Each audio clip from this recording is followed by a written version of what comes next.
पंचो राम राम। पंचो, हम लाल जी यादव झगड़ू भैया अपने सीता वनवास खंड काव्य का 16वां भाग आपके सुनावत है।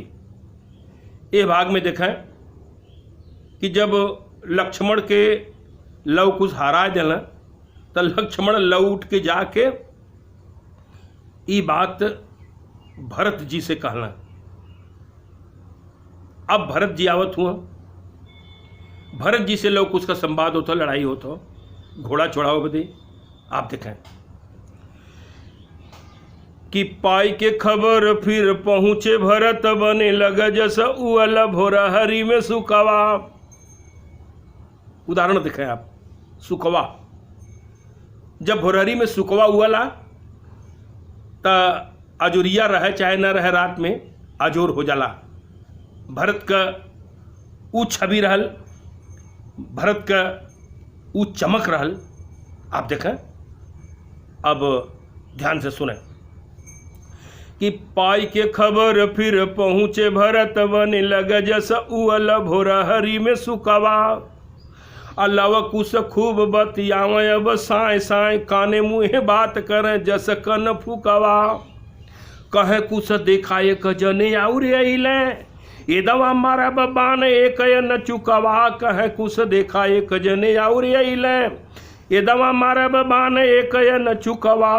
अल्लाह कहे चुप रहा तनी सुस्ताइला इनके तो खुद चले लगी धुक धुकवा। इनके तो खुद चले लगी धुक धुकवा। बालमन अपने हिसाब से बतियाओ तुम, भोजपुरी खंड काव्य पंचो।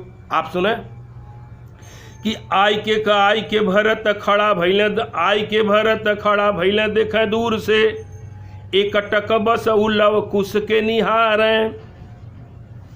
आई के भरत खड़ा भैले देखे दूर से एक टक बस उलव कुश के निहारें। अब कभी देखे लव कुश के तो कभी अपने के, कभी देखे लव कुश के तो कभी अपने के। कभी कभी पूरे सूर्य वंश पर विचार है और देखता है गदे लवन के गूंग जस भैले। सोचे नान नान भले हुए होशियार है। देखता है गदे लवन, देखता है गदे लवन के गूंग जस भैले। सोचे नान नान हुए, सोचे नान नान भले हुए होशियार है।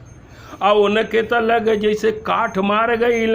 समय बलवान बाटे वही के धिक्कार है, समय बलवान बाटे वही के धिक्कार है। और धीरपुर खड़ा होके भरत जी पूछलन बचावा बतावा तनी नाम का तोहार बा। अब मुहावा से बतिया खत्म नहीं भइलिन लव कुश कहे बोला काम का तोहार बा। कहलन घोड़ावाई कैसे क देवा लोग, ए पर बोला प्रेम से दाम का तोहार बा। कहलन घोड़ावा, कहलन घोड़ावा कैसे क देवा लोग, ए पर बोला प्रेम से दाम का तोहार बा। आ कहे चुप रहा जिन तू, कहे चुप रहा जिन तू परेशान करा। बोला मत बोला भला घोड़ावा में लाम का तोहार बा।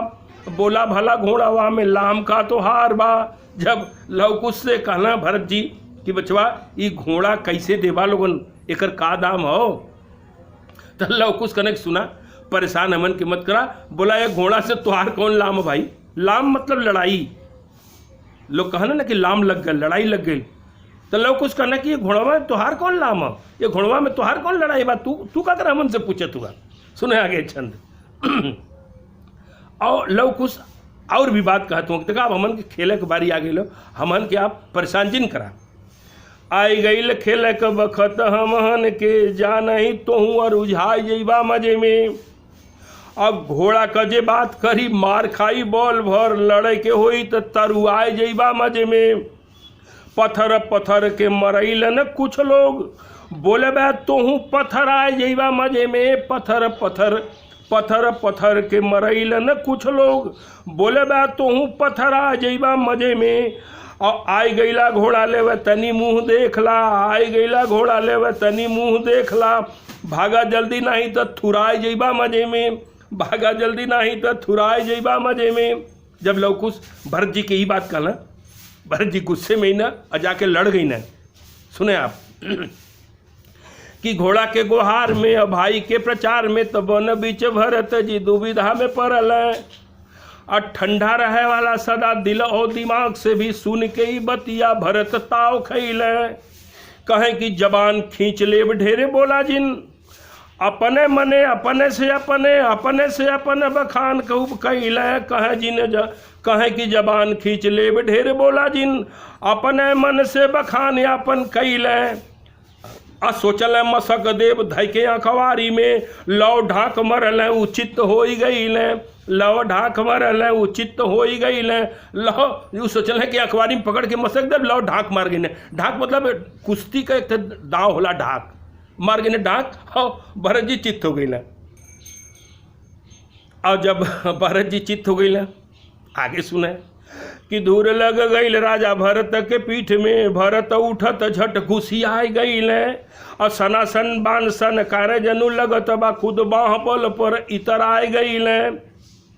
धुआंधार दनादन बान मारे लव कुश, बान बर सात में उवन हराए गई। धुआंधार दनादन बान मारे लव कुश, बान बर सात में उवन हराए गई। और बहुत घमंड रहे राम के भरत पर, बान के तूफान में तो उधिराए गई। बहुत घमंड रहल राम के भरत पर, बान के तूफान में तो उधिराए गई। आगे छंद सुने कि पेट भर दिहलन भरत कलव कुश, लजवाए तरियाए देहल। पेट भर दिहलन भरत कलव कुश, लजवाए तरियाए देहलन। अब बड़ बड़ बनहा पनाह मान गईल, उहाँ जे भी चढ़ल उ फरियाए गईल। तीनों भाई शत्रुघ्न लक्ष्मण भरत के, बानन के मारिन से उबियाए देहल। तीनों भाई शत्रुघ्न लक्ष्मण भरत के, बानन के मारिन से उबियाए दिहल। ऐरू गैरू और जे भी रहे वहाँ साथ में, ओनहू के बाल वीर पोकियाए देहल। ऐरू गैरू और जे भी रहल साथ में, ओनहू के बाल वीर पोकियाए देहल। पंचोई सीता वनवास खंड काव्य का 16वां भाग रहा। अब एक आगे का हाल फिर हम अगले भाग में आप लोगों की सुनाई। आप लोगों के बहुत बहुत धन्यवाद, और आप लोग लाइक और सब्सक्राइब करें न भूली हैं। बहुत बहुत धन्यवाद। पंचो राम राम।